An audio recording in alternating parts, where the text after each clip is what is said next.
आता रिमेन या शब्दाचा अर्थ समजून घेऊया. सर्वप्रथम मराठी अर्थ उरलेले राहणे किंवा शिल्लक राहणे. रिमेन हा शब्द वर्ब म्हणून वापरला जातो. मराठीत समजून घ्या. रिमेन म्हणजे इतर गोष्टी निघून गेल्यानंतर किंवा बदल झाल्यानंतरही उरलेले राहणे किंवा त्याच स्थितीत राहणे.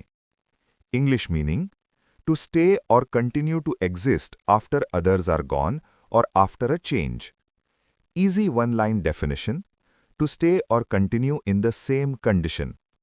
Synonyms: stay, continue, persist. हे शब्द राहणे किंवा चालू राहणे दर्शवतात. Antonyms: leave, disappear, vanish.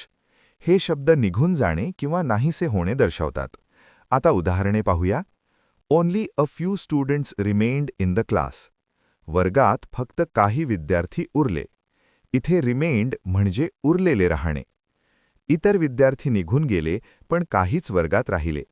त्यामुळे उरलेले विद्यार्थी दाखवले आहेत. आता मित्रांनो, थोडा विचार करा. व्हिडिओ थांबवा आणि खालील प्रश्नाचे उत्तर कमेंटमध्ये लिहा. What is the meaning of remain? A. To leave, B. To stay or continue, C. To run, D. To break.